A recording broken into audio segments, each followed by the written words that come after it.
अपने ही मुख से निर्णय कर दिया। बोले क्या निर्णय कर दिया? बोले शरीर के माँ है, शरीर का बेटा है, शरीर की सास है, शरीर का पति है। आत्मा का पति तो सिवाय परमात्मा के कोई हो नहीं सकता। और हम शरीर नहीं गोविंद, हम तो आत्मा है। आत्मा का पति आपके अलावा कोई हो सकता है क्या? गोपियों को सुनकर के अच्छा लगा, आनंद आ गया गोपियों के हृदय में, भगवान के हृदय में। भगवान ने कहा ठीक है देवियों। तो कहते हैं भगवान ने थोड़ा उनके साथ में नृत्य किया।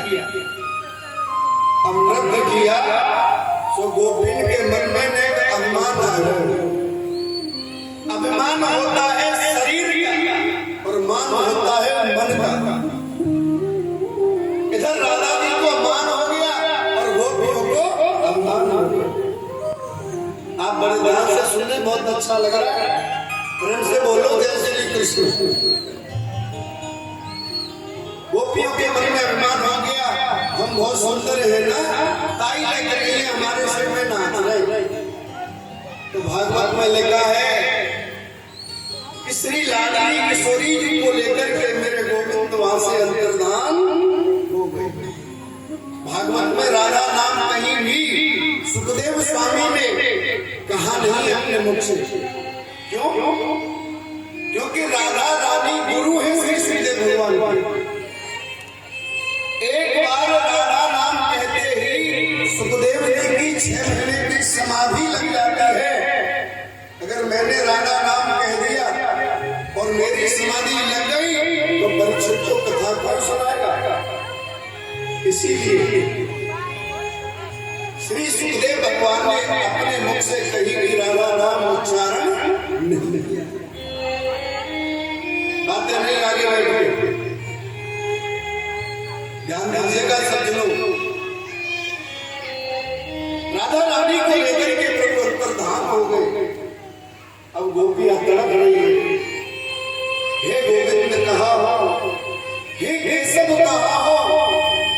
ऐसी कौन सी गलती हो गई जो आप हमें छोड़ करके चले गए गोविंद? आगे बढ़ती गई गोपियां, आगे बढ़ती गई गोपियां।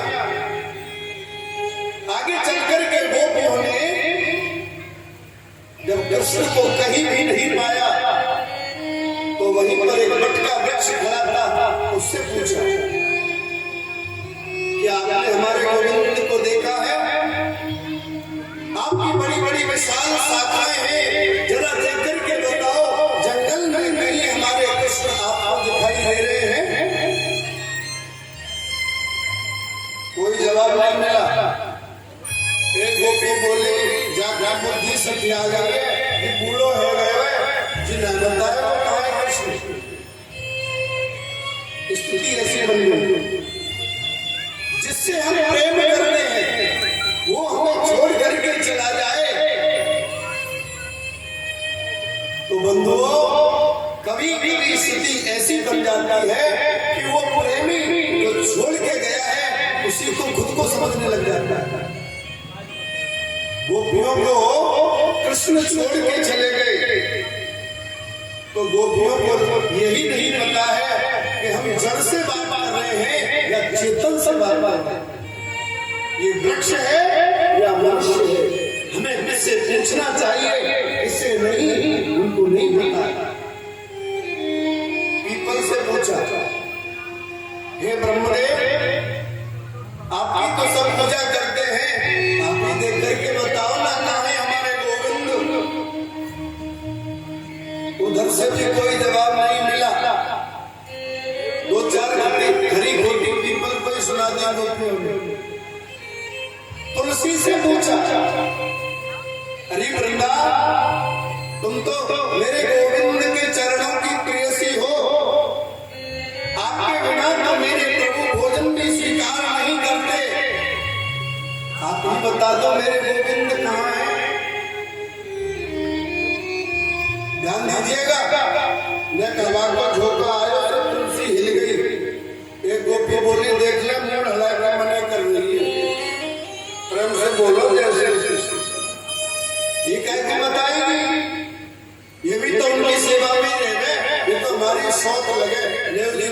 सुनाई दे। प्रेम से बोलो जैसे पृथ्वी से पूछा, हे माता पृथ्वी, हमारे गोविंद जहां भी होंगे आपके ऊपर ही उनके चरण होंगे, आपके ऊपर ही उनके चरण होंगे। आप ही देख करके बता दो ना कहाँ है हमारे कृष्ण। कोई उत्तर नहीं मिला। आगे चल करके राधा रानी ने कन्हैया से कहा, अब मैं पैदल ना चलो जाए गोविंद, अब मुझे अपने कंधे में बिठा लो। जैसे कन्हैया ने कंधे में बिठाने को हुए, उनको भी छोड़ करके मेरे गोविंद अंतर्धान। अब राधा रानी भी बिलकती फिरे, हे श्याम सुंदर कहाँ हो, हे गोविंद कहाँ हो, हे मेरे प्राण वल्लभ कहाँ हो, आकर के दर्शन दीजिए गोविंद, आकर के दर्शन दीजिए। कोई उत्तर नहीं मिला। तो राधा रानी को गोपियों ने आगे पाया, बोली जो गलती हमसे हो गई, क्या गलती आपने भी कर दी किशोरी जी? जो गलती हमसे हो गई वो आपसे भी हो गई क्या? हम सबको गोविंद छोड़ करके चले गए। तो लिखा है कि यमुना के किनारे पर जाकर के गोपियों ने गोपी गीत का गान किया।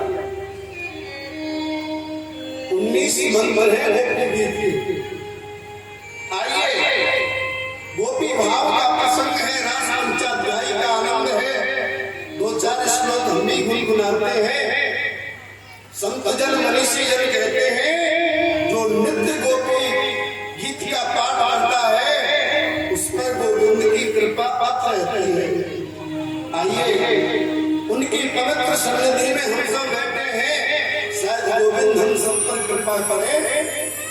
बड़े भाव से हम उन श्लोकों को गुनगुनाएंगे। जयति तेधिकं जन्मना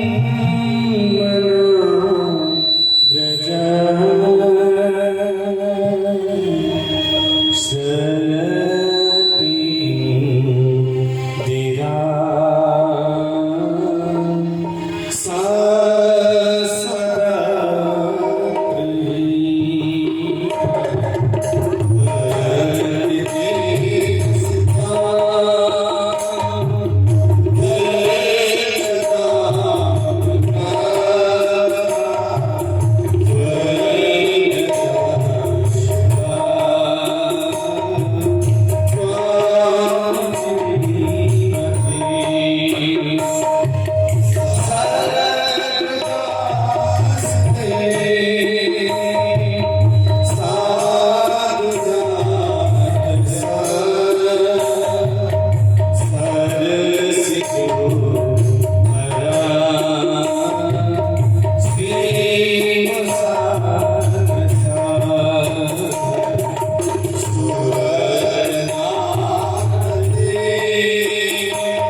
जलनना ब्रज श्रयते तेरा ससदा कही। गोपियां कहती है कृष्ण, जिस दिन से आपका इस ब्रजमंडल में जन्म हुआ, जयते थे, उस दिन से ये ब्रजमंडल खुशहाल हो गया है। वो यमुना माता बड़ी बड़ी हिलोरे लेकर के बह रही है। ब्रज के हर प्राणी, यहाँ तक के पेड़ पशु पक्षी सब आनंदित हैं। क्यों? क्योंकि आप जो ब्रज में आ गए हैं। हे गोविंद, हमने आपको पाने के लिए सर्वस्व का त्याग किया। आधी रात में जग करके हम आपको दर्शन पाने के लिए सब कुछ छोड़ छाड़ करके जंगल में आए, और आप हमें ऐसे छोड़ करके चले गए। हे गोविंद, आप अपने चरणों को उस नुकीले कटीले वन में मत भटकाइए, क्योंकि अगर आपके चरणों में कोई कांटा लग गया तो कांटा आपको लगेगा, लेकिन वो दर्द हमें होगा। ये है गोपियों का प्रेम, विशुद्ध प्रेम है। कोई इसमें हेतु नहीं है। सभी काम करो धर्मो अहेतु क्या प्रत्यहत्या ययात्मा संपुष्टि। कोई हेतु नहीं है इन गोपियों का। केवल ये तो यही चाहती है, हमारे प्राण वल्लभ गोविंद प्रसन्न रहे। बस गोविंद की प्रसन्नता में ही हमारी प्रसन्नता है। गोपियों का ये प्रेम है। गोपियां कहती है, हे गोविंद, हम तो आपकी बिना मोल की दासी हैं, अशुल्क दासी। हमें आपसे कुछ नहीं चाहिए, हम तो बेमोल की आपकी दासी हैं कन्हैया। आप हमें ऐसे छोड़ करके चले गए। आप हमारा त्याग मत करो गोविंद, आकर के हमें अपना पुनः दर्शन दो, आकर के हमें दर्शन दो। आपको अगर ऐसे ही छोड़ करके हमें जाना था तो आपने कालिया नाग से हमारी रक्षा क्यों की? गोपियां रो रही है, बिलख रही है गोविंद के लिए। गोपियां कहती आपको ऐसे ही छोड़ करके जाना था। ब्रजमंडल में इंद्र के कोप से हमारी रक्षा क्यों हुई? मर जाने देते हमें। जिसके बिना हमने जीना नहीं सीखा है, वो हमें छोड़ के चला जाए तो किसी मरने से कम नहीं होता है। आज गोपियों की वही दशा है। गोपियां कहते हैं गोविंद, आप तो कहते हैं कि जो एक बार आपकी शरण में हो जाता है, आप उसका कभी त्याग नहीं करते। प्रणते दीना पाप कर्षणं प्रणचरानुगं श्रीनिकेतनम्। जो आपके एक बार प्रणत हो जाता है, पाप कर्षणम, आप उसके संपूर्ण पापों को जला करके भस्म कर देते हो। हमने तो केवल आपके चरणों के अलावा और कुछ चाहा नहीं। गोपियां कह रही हैं, हमने तो सिवाय आपके चरणों के अलावा और कुछ मांगा ही नहीं है। आप हमें ऐसे छोड़ करके कैसे जा सकते हैं गोविंद? हम चाह करके भी मर नहीं सकते। गोपियां कह रही हैं, क्यों? तब कथाव्रतम तप्त जीवनम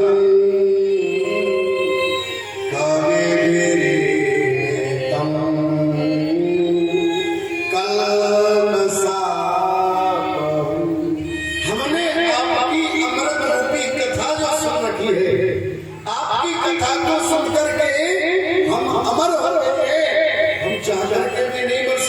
कृष्ण गोपियां कह रही है श्रवण मंगलम। आपकी कथाई हमारे कानों में गई है तो इससे क्या होता है, श्रवण करके ही मंगल हो गया है। अमंगल तो है ही नहीं गोविंद। और आप कहो कि मैंने तुम्हारे लिए क्या छोड़ा, हमने आपके लिए क्या छोड़ा। पते सुतान्वय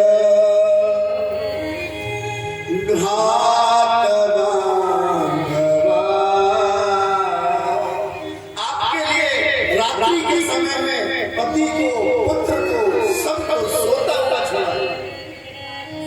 आप इस निर्जन वन में हमें छोड़ करके चले गए। आप कैसे जा सकते हैं गोविंद, तुम ही बताओ गोविंद। तुम्हारी बड़ी याद आ रही है, आप कहाँ हैं गोविंद, आकर के दर्शन दो।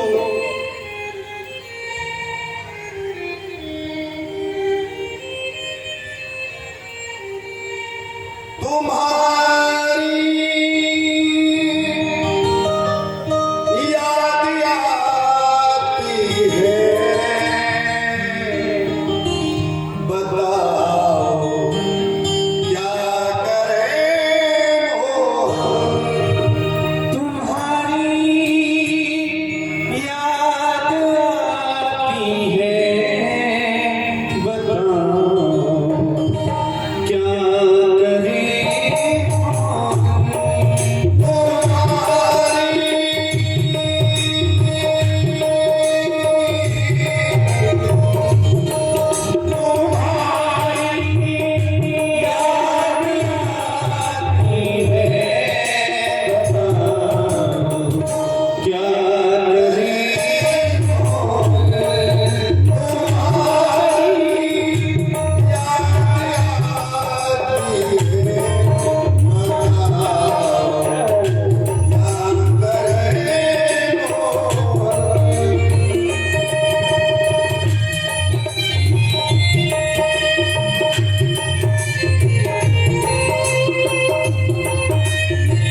नाम पुकारे भगवान के कि एक एक नाम पुकारने से वृंदावन का एक एक देव प्रकट हो गया,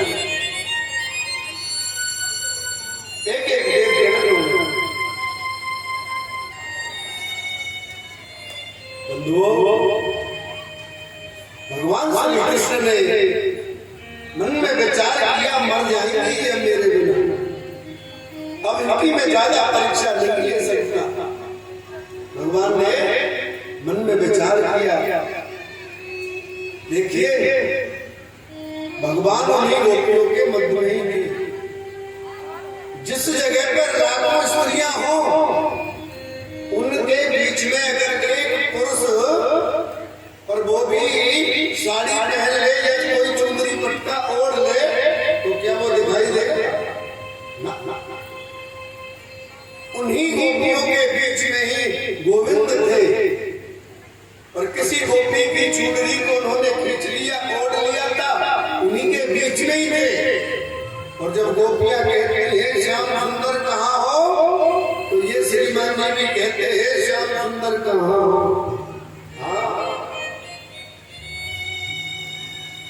गोपियों के बीच में प्रकट हो गए। बोलो रासधारी भगवान की जय। मेरे रास बिहारी प्रकट हो गए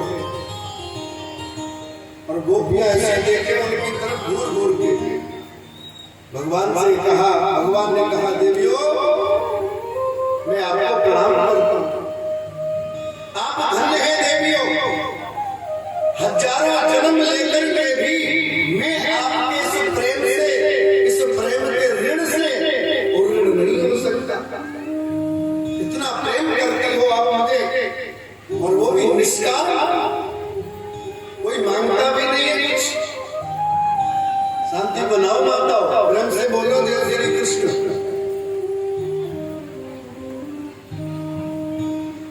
भगवान श्री कृष्ण ने आकर गोपियों को पुनः दर्शन दिया, पुनः उन गोपियों के साथ में मेरे प्रभु ने रास विहार किया। अब भागवत में लिखा है जब भगवान गोपियों के संग में नृत्य कर रहे थे, जितनी गोपियां उतने ही कृष्ण बन गए। एक एक गोपी के साथ में एक एक कृष्ण। तो भागवत में लिखा है कि वहां कामदेव का भी आगमन हो गया जी। काम को उद्दित करने वाले जहां संपूर्ण साधन है, और वहां कामदेव भी आ गया। भगवान ने कहा जी आपका परिचय? बोले हमारा नाम कामदेव है। बोले आप यहां भी आ गए? हमारे आगे आपकी दान नहीं करने वाली है, क्योंकि हम तो योगेश्वर हैं। भूल गए क्या? रामा अवतार में भी हमने आपकी दान नहीं करने दी थी। कामदेव बोले कि जो एक पत्नी व्रत धारण करता है, एक तरीके से वो ब्रह्मचारी ही माना जाता है। और जो समाधि लगाते हैं, ध्यान लगाते हैं, उनकी ध्यान में तपस्या में मैं गड़बड़ करता हूँ तो वहां भी मुझे जलना पड़ता है। जब श्रीमती शरण नयन उघारा, चितवती काम भयो जय छारा। भोले बाबा की तपस्या में गड़बड़ की थी तो त्रिनेत्र होते कामदेव को भस्म कर दिया। भगवान बोले हमें तो बैठे थे भोले बाबा के अंदर, वहां भी आपका नहीं चली। अब आप क्या चाहते हो? बोले मैं तो आपसे युद्ध करना चाहता हूं। बोलो कौन सा वाला युद्ध करोगे? सुनिए कामदेव, टोपी लगा करके, लगोटी लगा करके तपस्या करने वाले को तो तुम जीत सकते हो, लेकिन जिस जगह पे हजारों सुंदरी स्त्रियां हैं उनके मध्य में मैं हूं, आप मुझे जीत के दिखाओ। कामदेव को लेकर के उल्टा टांग दिया भगवान को, क्योंकि गोविंद योगेश्वर है, योगी है, वो परम योगी। ये जो रासलीला है ना, किसी स्त्री और पुरुष की लीला नहीं है,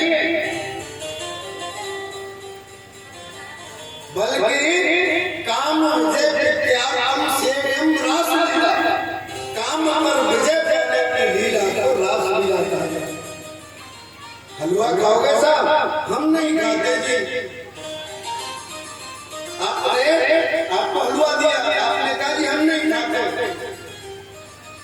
तो त्याग है। हलवा है नहीं खाने को तब कहो ये हम हलवा नहीं खाते, मिलाई नहीं तो कहां से खाओगे? हम ब्रह्मचारी हैं, हम विवाह नहीं करेंगे। किसी ने अपनी बेटी का विवाह हमारे साथ किया ही नहीं तो करोगे कहां से? ब्याह वाले आए और तुम कहोगे हम ब्याह नहीं करेंगे, तो मानोगे तुम क्या गए? प्रेम से बोलो जी जय श्री कृष्ण। ऐसे ही भगवान के सामने एक से एक परम सुंदरी गोपी है, लेकिन उनके मध्य में भी रह करके मेरा गोविंद योगेश्वर है। बोलो योगेश्वर भगवान की जय। अगर ऐसा ही वहां पर होता, चिट्ठी लिख के आ जाती है मंच में, शहरों में कथा होती है, अरे कैसा भगवान है परस्परियों के साथ में और नृत्य कर रहा। अब उन मूर्खों को कौन समझाए कि गोपियां कोई साधारण स्त्रियां नहीं है, गोपी भाव है। मैंने पहले बताया गोपी आप क्या हो सकते हो, गोपी पैंट शर्ट वाला भी हो सकता है, गोपी कोई साधु भेष में भी हो सकता है, गोपी देसी भी हो सकता है, भैया विदेशी भी हो सकता है।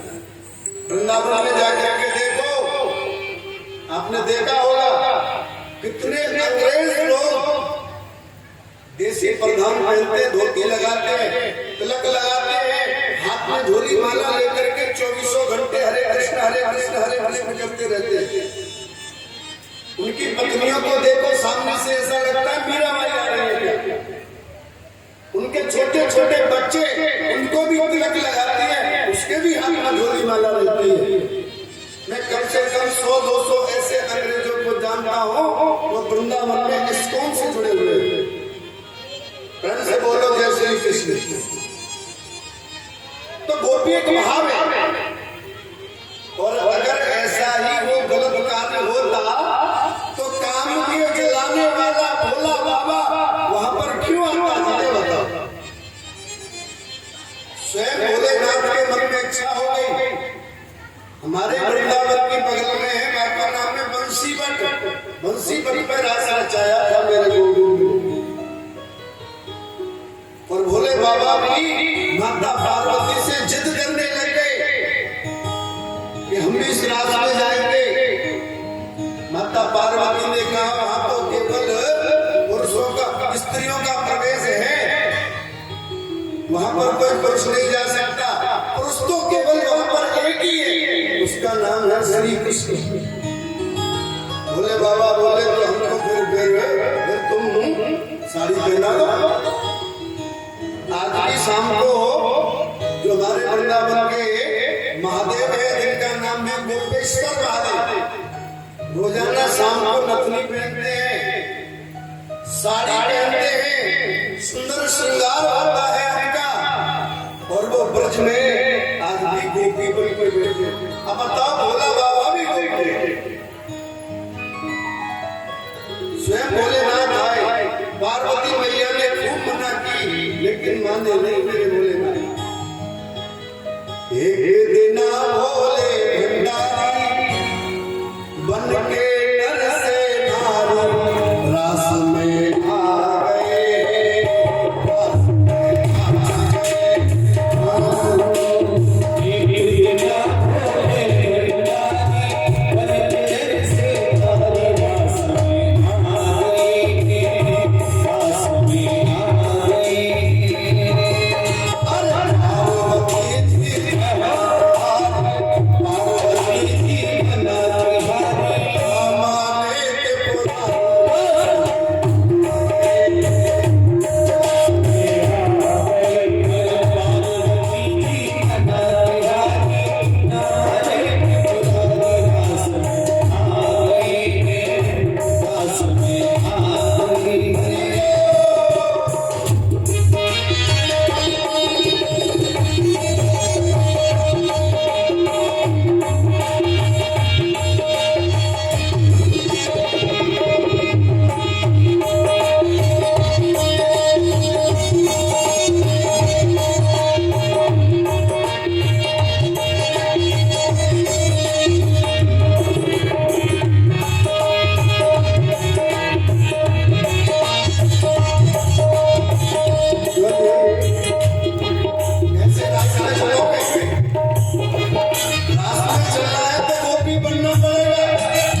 बात नहीं, नीचे बंद करो, काफी देर रहेगी चर्चा में है।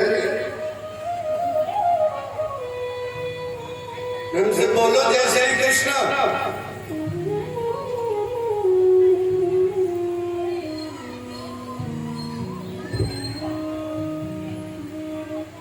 जो रासलीला है और जो गोपियां हैं, उन गोपियों के पति को ये आभास नहीं हुआ कि हमारी पत्नियां कहीं हमसे दूर हैं, क्योंकि वो शरीर से की गई लीला नहीं थी। गोपियों का शरीर तो अपने घरों में ही रहा बंधुओं, आत्मा गोविंद के पास है, और आत्मा और परमात्मा का जो विशुद्ध मिलन है वही रासलीला है। बोलो रास रासेश्वर भगवान की जय। कैसे है मेरे प्रभु। आज भी आप जाइए, जो हमारे वृंदावन का निधि बन है, आज भी बंधुओं मेरा बिहारी जी वहां बंसी बजा रहे, मेरा गोविंद नित्य रास करते। 7 बजे के बाद उसमें कोई रह नहीं सकता। 7 ताले लगाए जाते मंदिर से। निधिपति का जो सूर्य जी का निकुंज है, इसमें शयन कक्ष है, और प्रातः काल होते ही 4:45 बजे जब मंगला होती है ना, तो अपनी आंखों से आप देख लेना, बिहारी जी को रात में भोग में 4 लड्डू रखे जाते हैं। वो थोड़े से ही लड्डू बचते हैं, 2 दातुन रखी जाती है, दोनों चबाई हुई मिलती है, 2 पान के पेड़े रखे जाते हैं, थोड़े पान चबा हुआ मिलता है, लोटे का पानी खत्म मिलता है। और जैसे जैसे बस्तर पे हम समय जगते हैं तो वो थोड़ा वैसा हो जाता है ना, उसी अवस्था में वो बस्तर मिलता है। यहाँ तक कि चींटा चींटी भी रात में निधिवन से बाहर चले जाते हैं। निधिवन का पत्ता भी बाहर नहीं जाता है कभी भी। आप भी कभी जाओ तो ये गड़बड़ मत करना, निधिवन है यानी कि जो चीज ले चलो घर ना, गड़बड़ है जाएगी। दिल्ली से मेरे कुछ लोग आए थे घूमने के लिए, पंडित जी ने निधिवन की महिमा उनको खूब बताई, तो मैया ने एक लकड़ी तोड़ के निधिवन के वृक्ष की रुमाल में बांधा। बाने समझी कि निधिवन की लकड़ी ले चलो, बहुत बहुत कुछ हो जाएगा। ऐसा भयो कि दूसरे ही दिन ऊपर से पैर फिसलो और झीना में से नीचे गिरी से बाल टूट गई। सत्य बता रहा हूं आपको, गद्दी पे बैठा झूठ नहीं बोल रहा हूं बिल्कुल। उसका फोन आया मैया का, रात में कुछ और उल्टा सुल्टा दिख गया होगा, फोन आया, बोले महाराज जी मुझसे गलती हो गई है। मैंने कहा भाई, बोले मैं गलती से निधिवन की लकड़ी तोड़ ले गई थी और मेरी बाजी टूट गई है। मैंने कही तो वो लकड़ी ना है, मैंने कहा गोपी को कोई अंग तोड़ दिया, ताले तेरो ही अभी टूट गए। जब तुझे इतना समझाया था तो तूने ऐसी गलती क्यों की? अब चुपचाप आओ और उसको यहाँ की कहाँ रख करके जाओ। उसने अपने बेटे को भेजा, 4 पहिए की गाड़ी से दिल्ली से सीधा वृंदावन आया, रूमाल में जैसा ले गया था तैसे निधिवन में रख करके चला गया। तो ऐसी गलतियां नहीं करनी। बहुत से लोगों ने तो उसमें कोई रहता नहीं है, तो रहता है तो या तो पागल हो जाता है या मर जाता है। अब बहुत से ना समझो तो इस पर भी विश्वास नहीं होता। तो कोई कलकत्ता का भक्त था और वो वृंदावन आया था,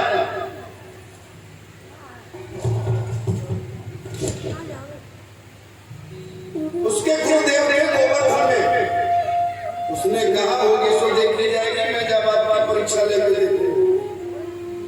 और वो 3 बार पुजारियों ने मंदिर से बाहर निकाला, बंगले से बाहर निकाला, 4थी बार पता नहीं कहां छुप गया। सत्य घटना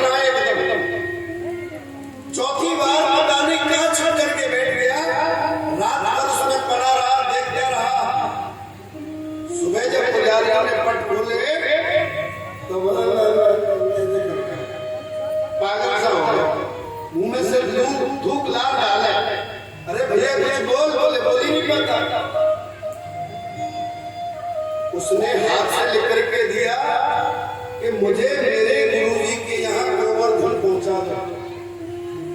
उसके गुरुदेव ने उसको गोवर्धन पहुंचाया। गुरु जी ने पूछा तूने ऐसा क्यों किया? इतना सब कुछ तूने सीखा मुझसे, फिर भी तूने भगवान की परीक्षा लेना चाहा। चल अब तूने जो कुछ किया सो किया, अब ये बता तूने वहां क्या देखा। उसने बंगाली भाषा में लिख करके बताया, गुरुदेव प्रियतम से ज्यादा सुंदर दुनिया में कोई नहीं है। इतना लिखते उसके प्राण निकल गए।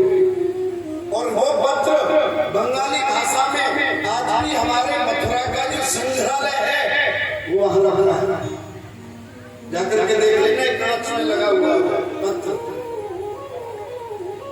तो कभी भी भगवान की परीक्षा नहीं लेनी चाहिए। लेकिन कलयुगी चेला समझावे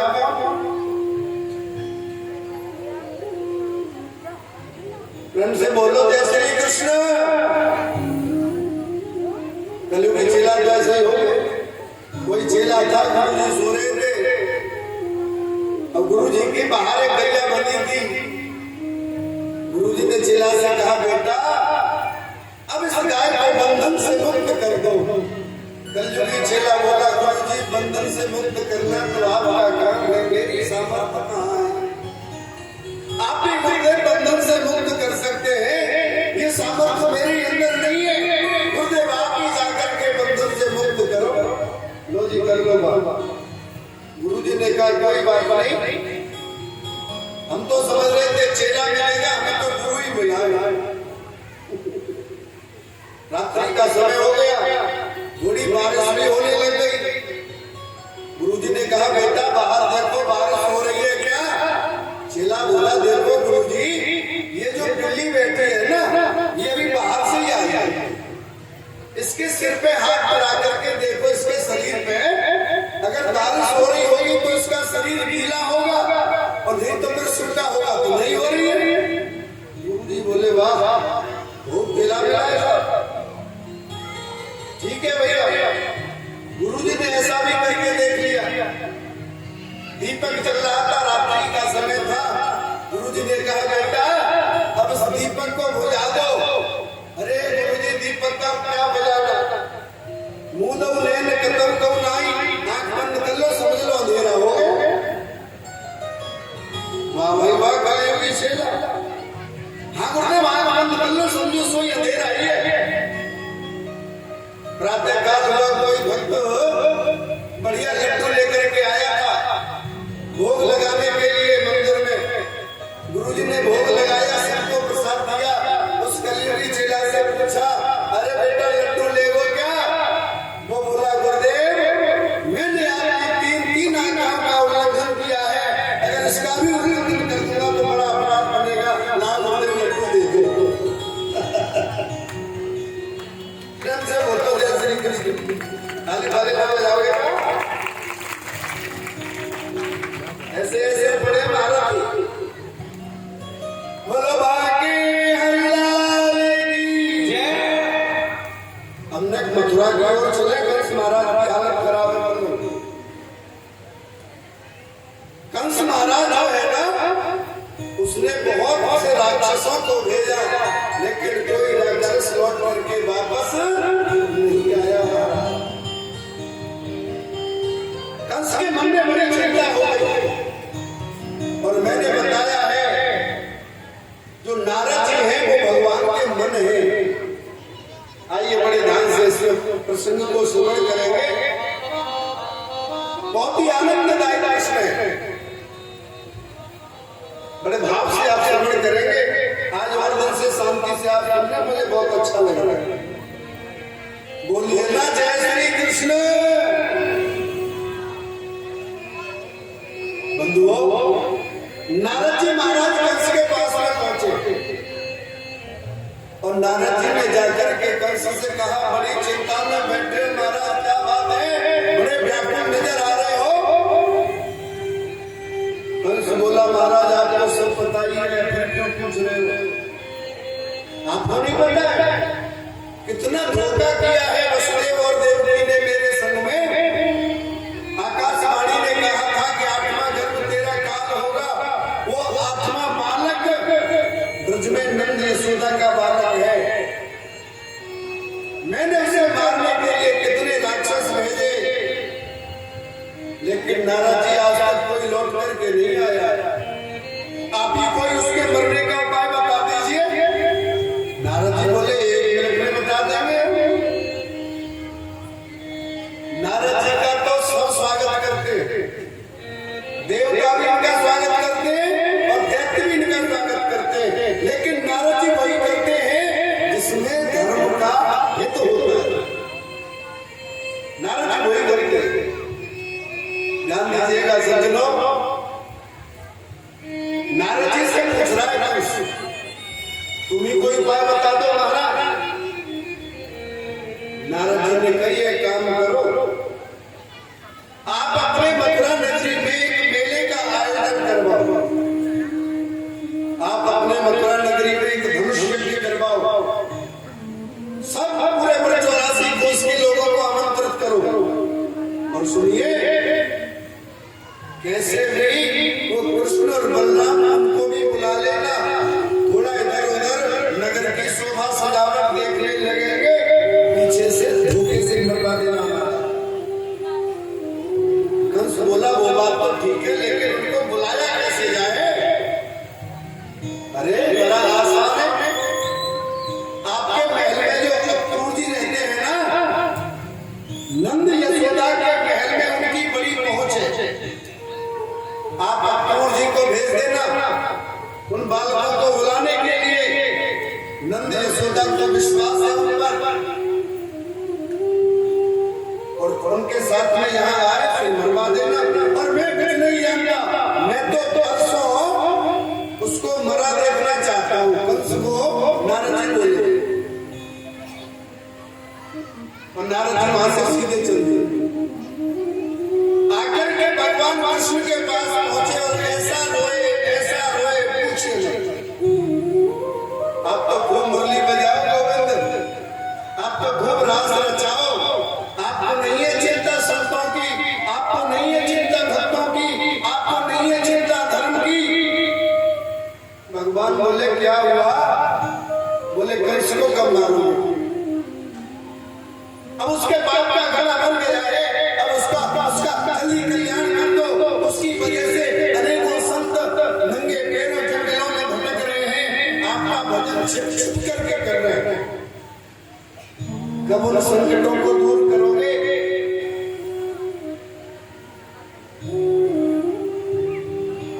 और मैं कुछ नहीं जानता, मैं तो परसों कंस को मरा देखना चाहता हूँ। भगवान बोले उधर क्या क्या क्या है? उधर भी तारीख परसों की दे दी, इधर भी तारीख परसों की दे दी। नारद जी बोले महाराज एक बात बताओ, चाहे चाकू को तरबूजे पे गिरो तो तरबूजे को ही बनना है, और चाहे तरबूजे को चाकू पे गिरो तो भी उसे बनना है। चाहे वो मथुरा में आए, यहाँ आए, या आप मथुरा में पहुंचो, मरना तो कंस को ही है ना, आप ही पहुंच जाइए। भगवान बोले नारद जी मुझे भी लगता है अब कंस के पाप का घड़ा भर चुका है। बोले हाँ प्रभु, इस कंस का कल्याण करो सीधे। और इधर अक्रूर जी महाराज को रात्रि के समय पर कंस ने अपने राज दरबार में अपने कक्ष में बुलाया और कहा गच्छनं दद्रदं दद्र सुतवानकटं।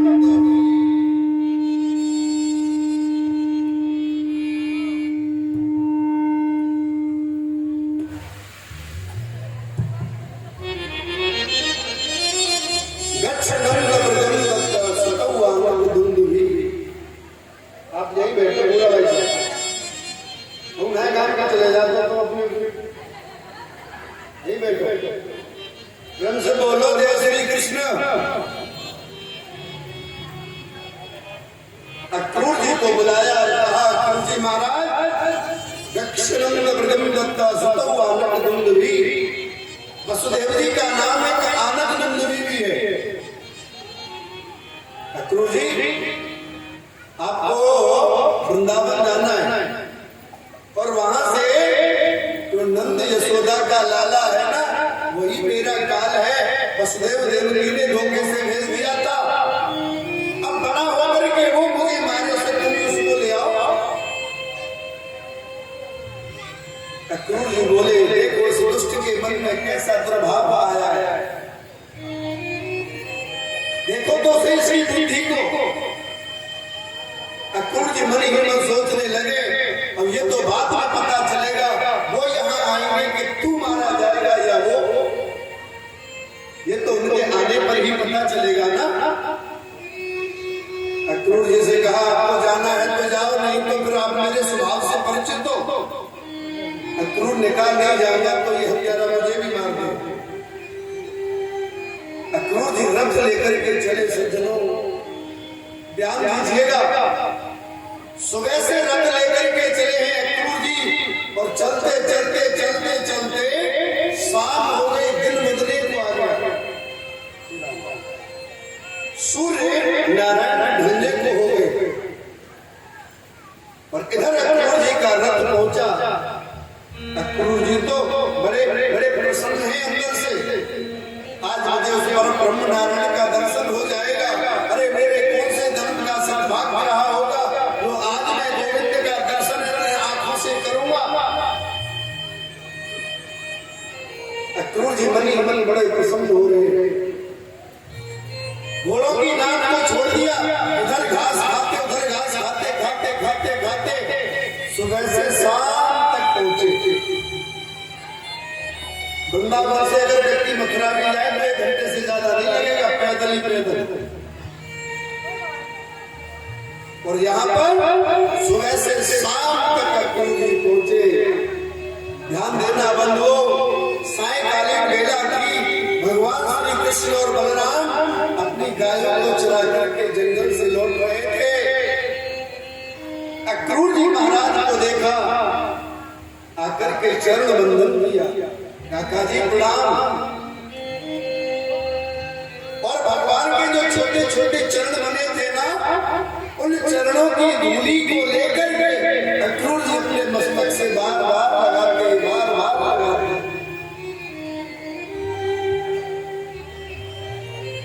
जाकर के अंदर पहुंचे।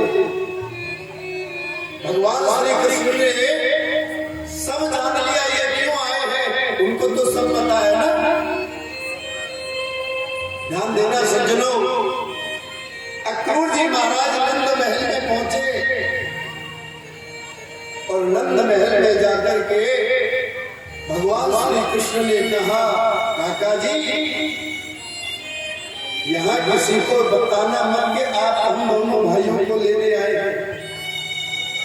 मेरे किसी वृंदावन के वासी को बताना मत, ये ठीक नहीं रहेगा। और जो भी राज है ना, उसे भी मेरी मां से मत बताना। ध्यान देना सज्जनों, भोजन आदि से निवृत्त होकर के रात्रि के समय में यशोदा मैया ने और नंद बाबा ने अक्रूर जी से पूछा, अक्रूर आपका आगमन कैसे हुआ है? अभी तक आपके आने का कारण अज्ञात है, क्या आप बताने का कष्ट करेंगे? अक्रूर जी कहने लगे, वो क्या है ना नंदरानी जी, बहुत दिन हो गए मथुरा में कंस ने एक मेले का आयोजन कराया है और कंस चाहता है कि उस मेला में कृष्ण बलराम जी पधारे। नंदरानी बोली, ना ना ना ना, मैं भेजूंगी अपने बाबू को। अक्रूर जी तुम्हें ना बताओ, इतने राक्षस वाले मेरे बालकों ने मरवाने के लिए भेजे हैं, मैं अपने बच्चों को नहीं भेज सकती। अक्रूर जी बोले, वो क्या है ना, वसुदेव और देवकी के मन में भी भाव जगा है, बहुत दिन हो गए उन्होंने भी अपने दोनों बेटों को नहीं देखा है। बंधुओं यशोदा मैया के हाथ में लगा था जल का पात्र और वो पात्र जमीन पे छूट गया। धड़ाम से यशोदा मैया जमीन पे गिर पड़ी। क्यों? क्योंकि उसे पता चल गया कृष्ण मेरा बेटा नहीं। उसको पता चल गया वो आज राज खुल गया। यशोदा मैया को गंदी बातें नहीं। प्रेम से बोलो जय श्री कृष्ण। आगे बैठो बात मान रहे हैं। आज यशोदा मैया को पता चल गया कि कृष्ण मेरा बेटा नहीं है। भगवान दौड़ करके आए, क्या कह दी? ये तुमने मेरी माँ से क्या कह दिया? ये तुमने ठीक नहीं किया। देखो मेरी मैया मूर्छित है कि गिर पड़ी। बड़ा करुण दृश्य प्रस्तुत हो गया बंधुओं। यशोदा मैया की मूर्छा टूटी, जाकर के कक्ष में बैठ गई। बस यशोदा मैया को रोई जा रही है, रोई जा रही है, रोई जा रही है। भगवान पास में पहुंचे, मांगे अपने छोटे छोटे हाथों से भगवान श्री कृष्ण अपनी माता के आंसू पोंछ रहे। भूपेंद्र अपनी आंखों से आंसू पोंछ रहे। तू क्यों रो रही है माता? तू क्यों रो रही है? यशोदा मैया कहती बेटा तू नहीं जानता, हत्यारा कंस तुझे मारना चाहता है। और बेटा आज मुझे पता चल गया कि तू मेरा बेटा नहीं है। भगवान भी रोने लगे। भगवान कहते मां चाहे दुनिया कुछ भी कहे, लेकिन ये नंद का लाला का नहीं कहलाएगा। ये कृष्ण यशोदा का लाला ही कहलाएगा। दुनिया को बगने दे मां, तू क्यों रोती है? यशोदा मैया जाकर के कोने में बैठ गई और बस रोई जा रही है, रोई जा रही है, रोई जा रही है। कल से मेरी आंखों के तारे कृष्ण बलराम मुझसे दूर हो जाएंगे। मैं किसको लाड लड़ाऊंगी? मैं किसके साथ में अपना वक्त बिताऊंगी? मेरे बालकों को अगर कुछ हो गया तो एक माँ की वेदना को माँ ही समझ सकती है। एक माँ की अपने पुत्र के प्रति कितनी चिंता होती है वो तो एक माँ ही जाने। सा रात भर होती रही, भगवान को छाती से लगा करके यशोदा मैया रात भर बैठी रही, रात भर बैठी रही। सुलाने का प्रयास कर रही है लेकिन नींद नहीं आता, सोया नहीं जाता। रात्रि भर जगा करके कन्हैया को यशोदा मैया लाड़ लड़ाती रही, रात भर लाड़ लड़ाती रही। भगवान भी सोने का नाटक कर रहे हैं। मुझे नींद आ जाए, शायद मैं सो करके बहाना करूं तो शायद मेरी माता भी सो जाए। भगवान श्री कृष्ण सोने का नाटक कर रहे हैं। रात भर अपनी मां को समझाते रहे तो रात भर गुजर गई और जैसे प्रातः काल हुआ, प्रातः काल होते ही यशोदा मैया का जो महल है, अक्रूर जी वहां पर विराजमान है। अक्रूर जी ने कहा कृष्ण बलराम अब हम दोनों को मथुरा चलना चाहिए। और जैसे ही महल के द्वार पर खोला तो क्या देखा पता है? ये खबर पूरे ब्रजमंडल में फैल चुकी थी, पूरे वृंदावन में फैल चुकी थी कि कोई कृष्ण बलराम को लेने के लिए आया है। नरेश भूपेंद्र दोनों, कोई मेरे बालकों को लेने के लिए आया है। रात भर किसी बच्चे को अपनी मां की गोदी में नींद नहीं आई बंधु। और तो और गायों ने भी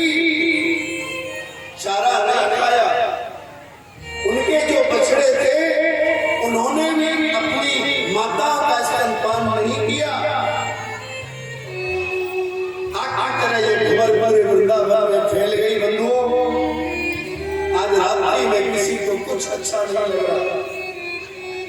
और जैसे ही महल के द्वार को खोला, लाखों गैया बछड़ा ग्वाल बाल प्यारी गोपियां सब महल के बाहर खड़े,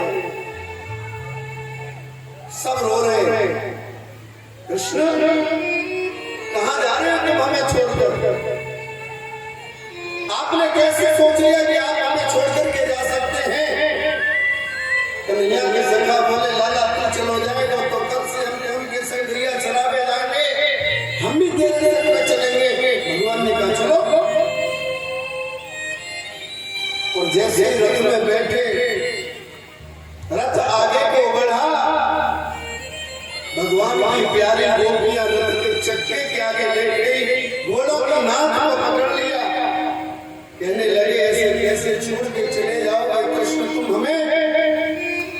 हमने सर्वस्व आपके लिए त्यागा है, आपको चाहा है। और अक्रूर, तेरा नाम अक्रूर किसने रख दिया? तेरा नाम तो क्रूर होना चाहिए। आज हमारे प्राण वल्लभ प्राणनाथ श्री कृष्ण को हमसे दूर कर रहा है। तेरा नाम तो क्रूर होना चाहिए। किसी ने कहा अरे रथ के चक्के के आगे से उठ जाइए, अरे लोग खड़े हैं, बुजुर्ग खड़े हैं। गोपियां बोली जब जीवन की भाग दौड़ कन्हैया के हाथ में सौंप दी है तो संसार की परवाह नहीं रही। खड़े तो खड़े रहते, जब कृष्ण ही चले जाएंगे तो हम किसके सहारे जिएंगे? स्थिति बड़ी गंभीर हो गई साहब। भगवान रथ से उतर के आए, देवियों को समझाया, देवियों चिंता मत करो, वर्षों आगस्यामी मैं प्रयास करूंगा अपने कार्य को करके और परसों वापस आ जाऊंगा। यशोदा मैया के महल में मूर्छित पड़ी है सज्जनों। यशोदा मैया की मूर्छा टूटी, इधर रथ आगे बढ़ा, यशोदा मैया रथ के पीछे पीछे भागी। अरे अरे कोई रोको, अरे कोई रोको मेरे लाला को, अरे कोई रोको मेरे कृष्ण को, कोई रोको मेरे बलराम को। रथ के पीछे पीछे भागी, और जब रथ के पीछे भागते हुए कृष्ण बलराम ने मैया को देखा, कन्हैया बोले बलराम भैया देखो मैया रथ के पीछे भाग रही है, रथ के पीछे भाग रही है मैया। दोनों भैया रथ में से कूद गए और आकर के अपनी यशोदा मैया की छाती से लिपट गए। मैया क्यों रो रही है? तू हमें हंस के विदा करेगी तो हमें अच्छा लगेगा। ये रो करके नहीं जा सकते माता। यशोदा मैया ने गोले से लगा लिया और कहने लगी बेटा ये ग्वालिनी तुझसे एक बात कहना चाहती है। एक छटाक माखन के पीछे मैंने तुझे ऊपर से बांध दिया था बेटा, अब तू मथुरा जा रहा है अपनी देवकी मैया के पास में, अपनी देवकी मैया को जाकर के ये बात मत बताना बेटा। अपनी देवकी मैया से जाकर के मेरे बारे में कुछ कहना मत बेटा। भगवान के आंसू आ गए। भगवान बोले बस माँ बस, अब एक शब्द भी आगे मत बोलना, अब एक शब्द भी आगे मत कहना माँ। चंद्रमा अपनी शीतलता को देना भूल सकता है, सूर्य अपना प्रकाश देना भूल सकता है, लेकिन ये कृष्ण तेरे प्रेम को कभी नहीं भूल सकता। तेरे प्रेम को कभी नहीं भूल सकता ये कृष्ण। आज यशोदा मैया ने कन्हैया को खूब लाड लड़ाया। दोनों भाई रथ में बैठ करके चले, मैया रथ के पीछे पीछे भागी और कह रही है तेरी अखियां जादू भरी, बिहारी में तो कब से खड़ी, जादू भरी बिहारी में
श्याम सलोना तूने मुझे कर दिया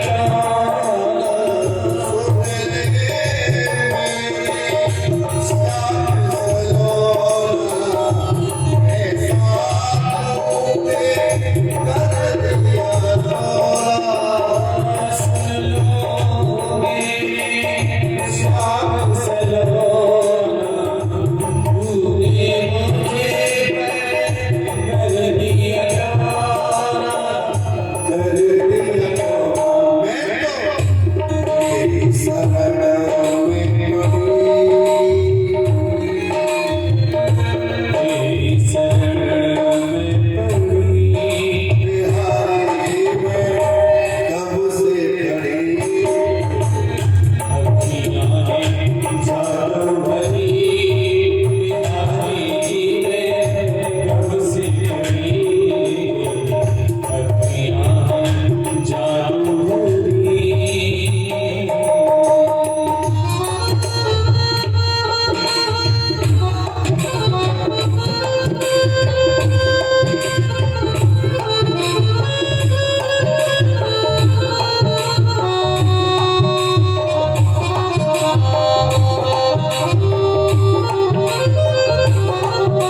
खा करके जमीन पे गिर पड़ी।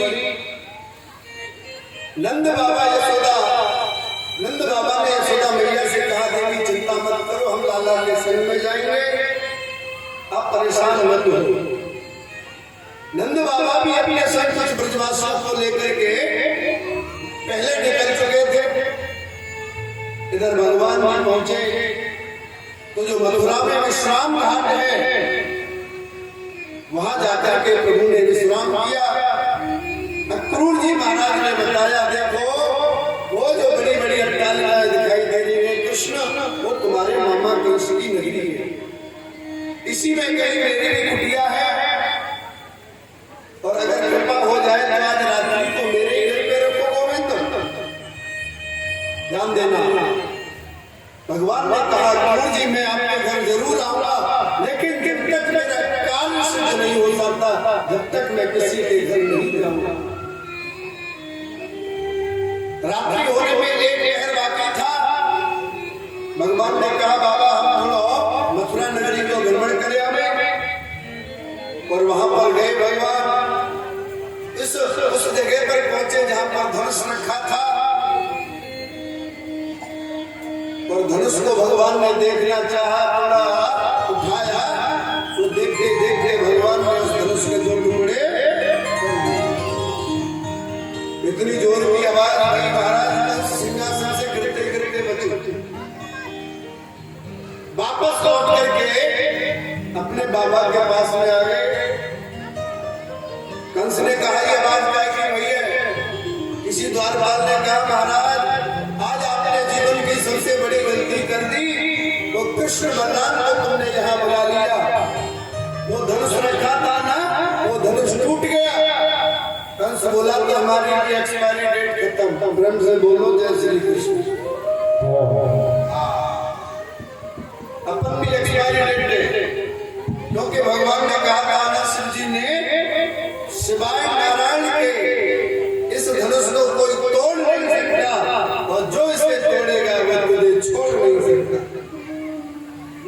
अब कंस को इतना भय भर गया मन में, कोई भी वस्तु देखे तो उसमें काली वस्तु देखे तुरंत फेंक दे। काली वस्तु में से कृष्ण दिखाई दे रहा है,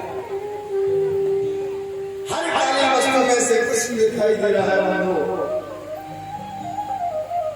प्रातः काल होते ही भगवान ने यमुना जी में स्नान किया और हाथ में संकल्प ले लिया, प्रातः काल का सूर्य शाम को जब अस्त होगा, हम कंस महाराज का भक्त पहले ले लेंगे।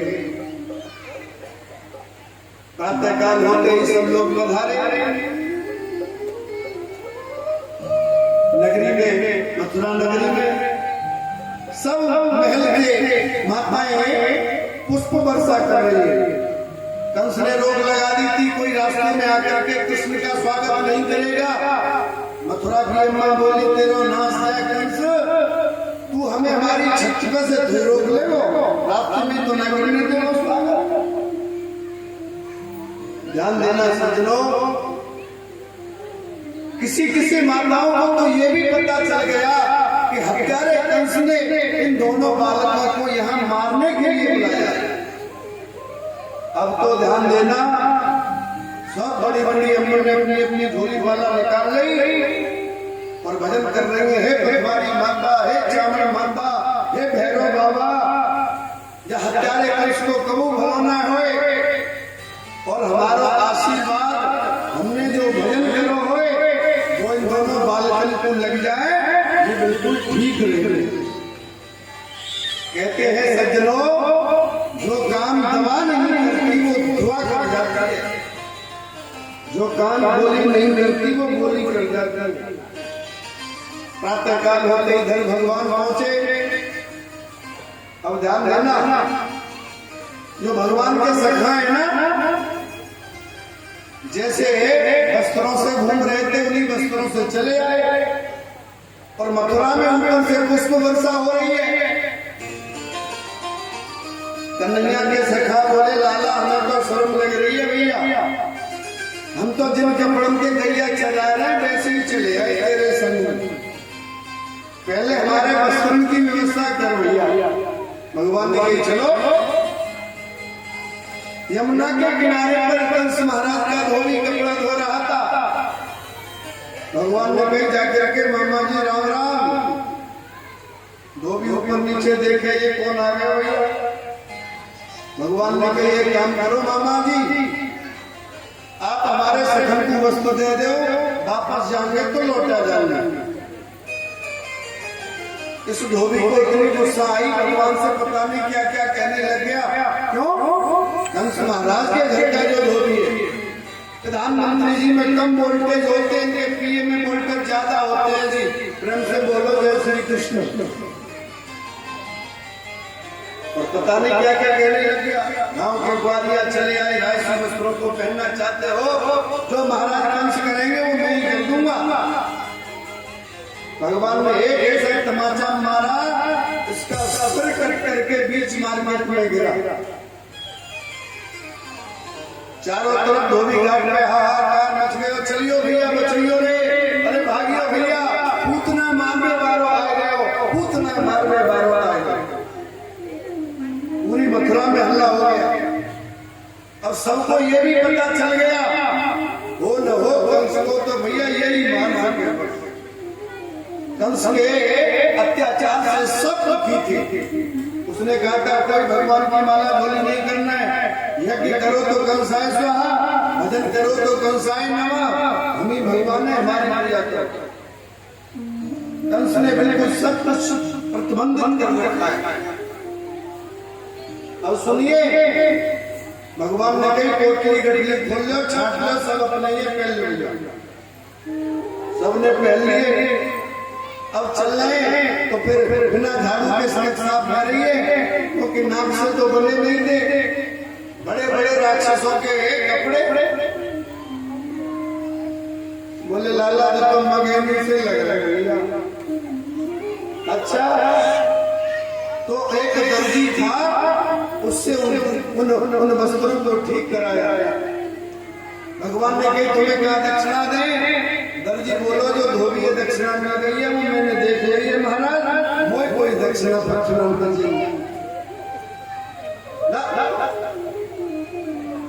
आगे चले।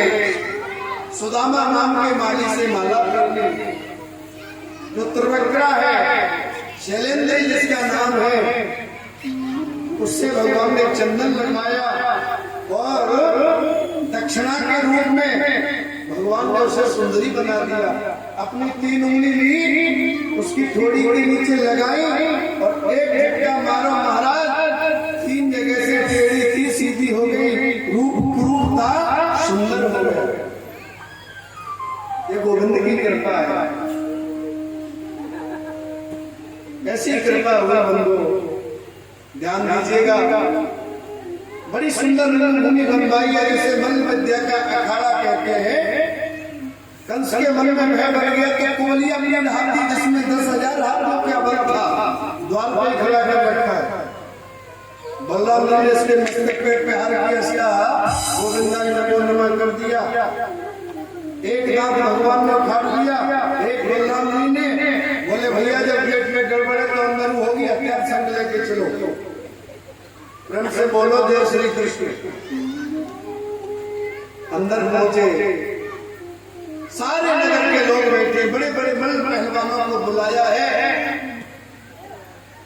एक आया चारुण, एक का नाम था मुस्तिक। चारुण का युद्ध तो भगवान श्री कृष्ण से हुआ और मुस्तिक का युद्ध श्री बलराम से हुआ। बलराम जी ने इसके मस्तक पर एक प्रहार किया, इसका कल्याण कर दिया। चारुण को भगवान ने उठा करके 7 बार ऐसे घुमाया, जमीन में से मारा, इसका भी कल्याण कर दिया। 2-4 आए, बच्चों तो दूर से ही नमस्ते करके चले गए। ना, हम तो महाराज भक्त आपके हैं, केवल नौकरी का इसलिए कर रहे हैं, हम आपसे युद्ध नहीं करेंगे। सबको मार दिया भगवान ने, और एक ऐसी छलांग लगाई, कंस के केस पकड़ के नीचे खींच लिया। कंस जोर से चीख रहा, नहीं लाला छोड़, अरे लाला छोड़। भगवान कहने लगे, मामा याद करो उस दिन को, जिस दिन आप विवाह करके मेरी माता को रथ में बिठा करके लेके जा रहे थे, आकाश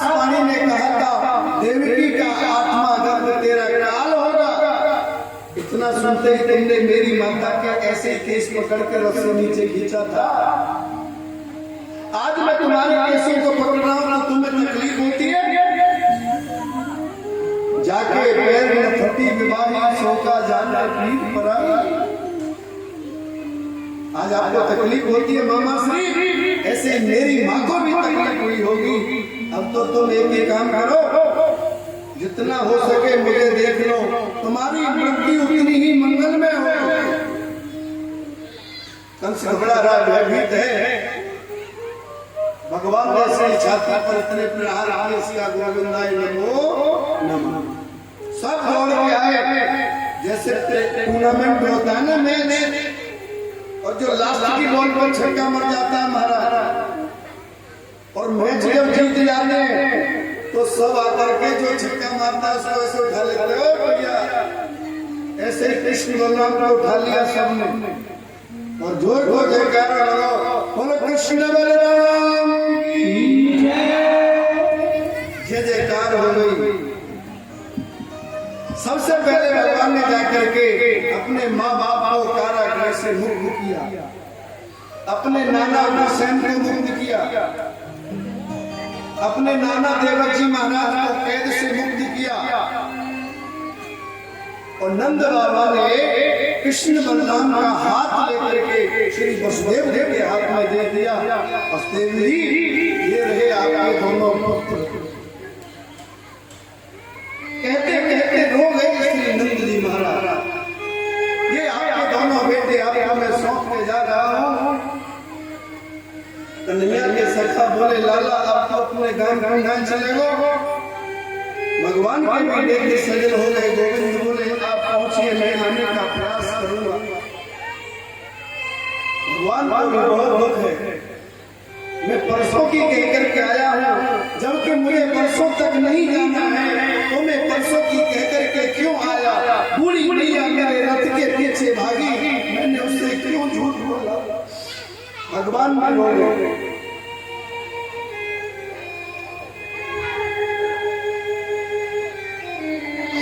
भगवान की आंखों में आंसू आ गए।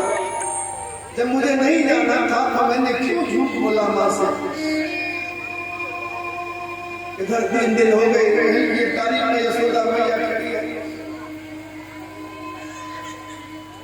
मेरो लाला आयो होगो, मेरो लाला आयो होगो। वापस लौट लौट के श्री नंद जी महाराज अपने सखाओं सहित गए, तो बंधु वापस महल की तारी से यशोदा मैया आ गई, और आकर के एक ही प्रश्न पूछा नंद जी से, मेरा लाला कहाँ है। मेरा लाला केवल यही प्रश्न किया। नंद जी गंभीर होकर बोले देवी, जो वस्तु अपनी नहीं है उसमें अधिकार जमाना ना समझी है। हमको तो बस यही चाहिए, हमारे बालक सुखी रहे, सही जगह पे रहे, हमें तो यही कामना करनी चाहिए बस। समझो उसी दिन से यशोदा मैया के प्राण निकल के मानो। महल के एक कोने में अकेली खड़ी रहती है, कृष्ण कृष्ण लाला लाला लाला लाला करती रहती है। आज 11 वर्ष 58 दिन की अवस्था है भगवान की। 11 वर्ष 58वें दिन भगवान ने कृष्ण का कल्याण कर दिया। और ध्यान देना, सांदीपन गुरु के आश्रम में भगवान पढ़ने को गए। आज भगवान का मुंडन हुआ है। जितने दिन भगवान ब्रजमंडल में रहे, अपने केस नहीं कटवाए भगवान ने। जितने दिन भगवान ब्रजमंडल में रहे, पैरों में चरण पादुका नहीं पहनी भगवान ने। जितने दिन भगवान ब्रजमंडल में रहे, कभी अपने सिर पे सोने चांदी का मुकुट नहीं लगाया, केवल मोर पंख लगाया। जितने दिन भगवान ब्रजमंडल में रहे, अपने हाथ में त्रिशूल वाला पल्लव नहीं रखा, केवल मुरली को रखा, केवल मुरली। आज भगवान का जले हुआ है, आज भगवान का मुंडन हुआ है। 64 दिन में 64 विद्याओं का अध्ययन करके सांदीपन गुरु के आश्रम से चले, जिसे आज हम उज्जैन कहते हैं, उसका प्राचीन नाम है भैया अवंतिका। प्रेम से सुनिए, प्रेम से बोलो जय श्री कृष्ण। ध्यान देना बंधुओं, आज भगवान लौट करके आए हैं, महलों में बैठ करके उदास रहते हैं भगवान, कभी हंसते नहीं है। आज देवकी मैया के मन में भाव आया है, इतने दिनों बाद मेरा कृष्ण लौट करके आया है, आज मैं उसे अपने हाथों से भोजन कराऊंगी। आज भोजन की थाली लेकर के चली, थाली में मैया ने माखन रखा, और जैसे ही माखन पर कन्हैया की नजर गई, यशोदा मैया की याद आ गई, भगवान को रोने लगे। नंद बाबा को वसुदेव जी को बताया जाकर, वसुदेव जी ने ये उद्धव जी को बुलाया। उद्धव ने जाकर के कहा, कृष्ण क्यों रोते रहते हो, क्या बात है? भगवान कहने लगे,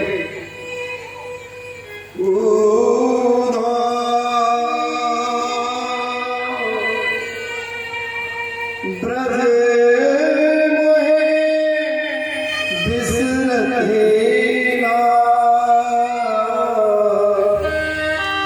रे हो, ब्रज मोहे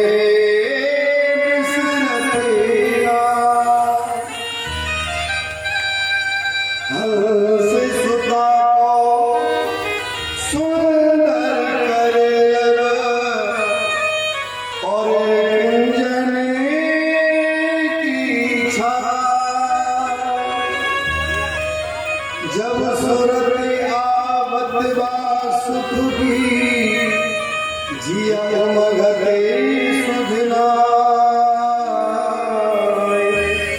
रे उदा,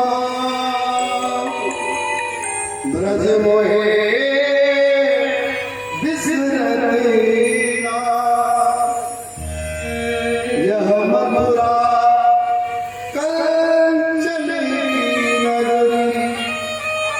मरे मुक्ता जब सूरत आवत बा सुख की, जिया मगते सुधना रे उदा, ब्रज मोहे बिसरते ना। उदा मुझे अपने ब्रजवासियों की याद आती है, मुझे अपनी बूढ़ी मैया यशोदा की याद आती है। तुम मेरे ब्रज में जाओ, उन लोगों से कहो कि वो मुझे याद न करें, अगर वो मुझे याद न करेंगे तो मुझे भी उनकी याद नहीं आएगी। जब हम भगवान को याद करते हैं ना, तो भगवान भी हमें याद करते हैं। आज ब्रजवासी भगवान के लिए तड़प रहे हैं, रो रहे हैं, तो भगवान के लिए तड़प रहे हैं, रो रहे हैं। उद्धव ने कहा, मैं जाऊंगा जरूर, लेकिन 2-1 दिन से ज्यादा नहीं रह सकता। भगवान ने कहा, जाने के बाद पता चलेगा 2-1 दिन रुकते रुकते 6-7 महीने रुके। काली कमरिया दे दी भगवान ने, और आज वही रथ फिर से ब्रज में पहुंचा है। जाकर के पहुंचे, कुछ लोग दौड़ करके रथ के पास पहुंच गए। आपको पता है ब्रजमंडल की हालत क्या है?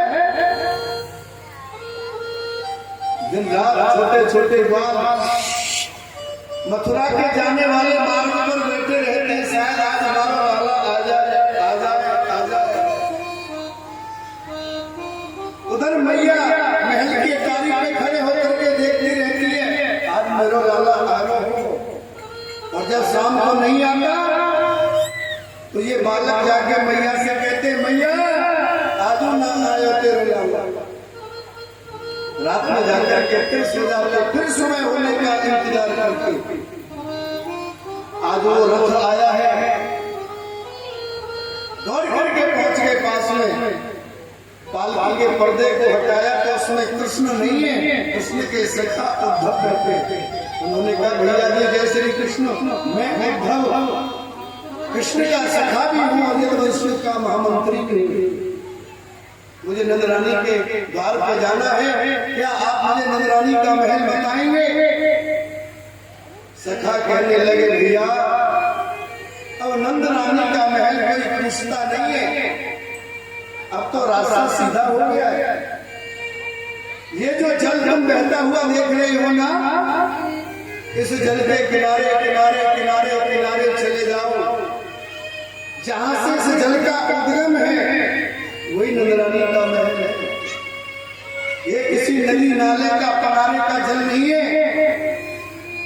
कृष्ण के विरह में जो गोपी ग्वाल गैया बछड़ा नंद बाबा यशोदा मैया जो दिन रात रो रहे हैं, ये उनके आंसुओं का जल है। जाओ और नेक जोर से बोलियो, यशोदा मैया ने कम सुनाई देवे लगो, आखिर से भी कम दिखे। उद्धव कहने लगे बाप रे बाप, मैं कहा गया? यहाँ कृष्ण के वियोग में आंसुओं के नदियां नाले ये पनारा बह रहा है। मैं इनको कौन सा ज्ञान दूं कि तुम कृष्ण को भूल जाओ? पास में गए, सिखाने का वो बैठी है मैया यशोदा, जोर से बोलियो नहीं।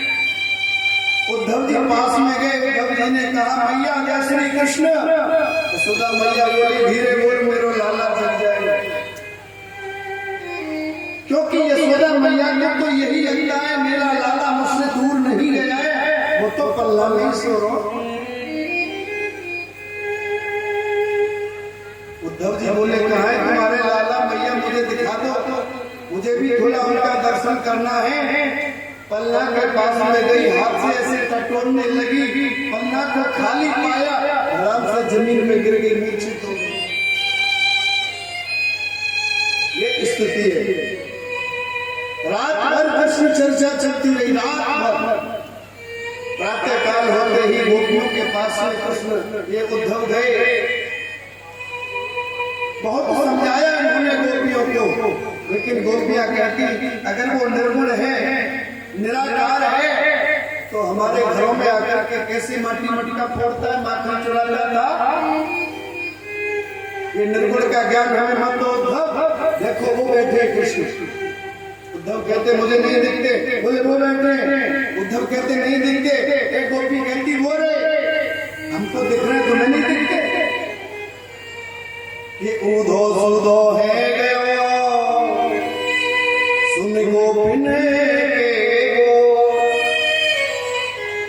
ज्ञान बजाई डुबडुबी और प्रेम बजायो ढोल।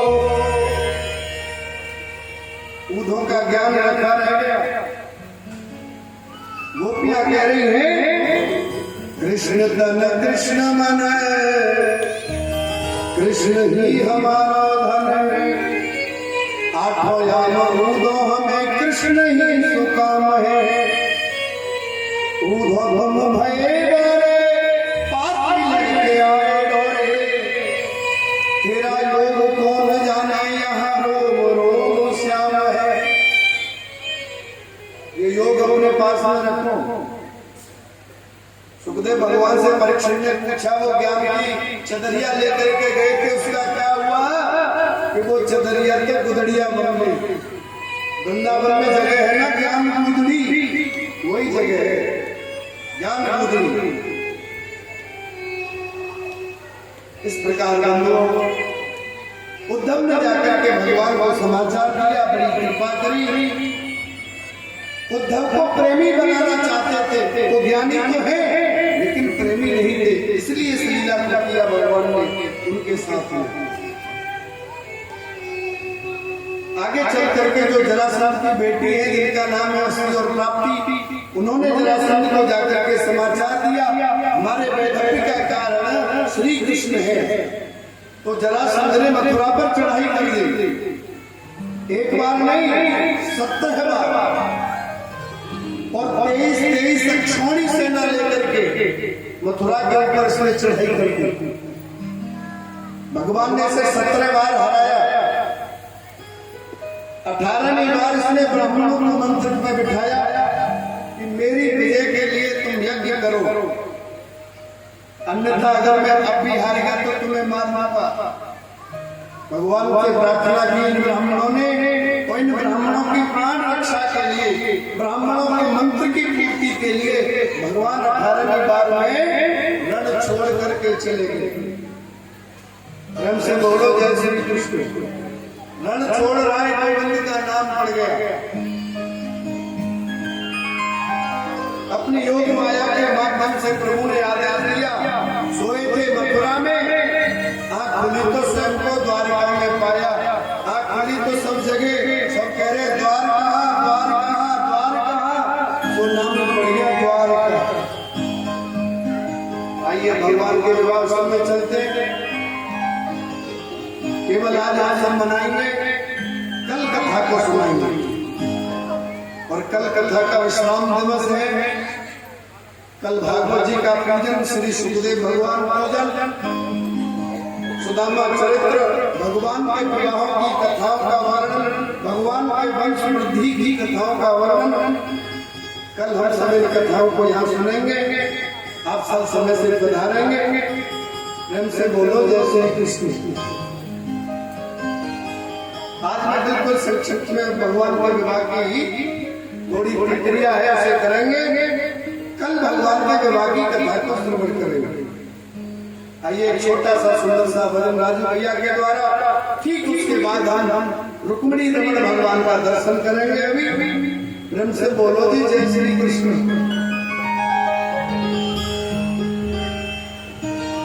शिव की हरिरानी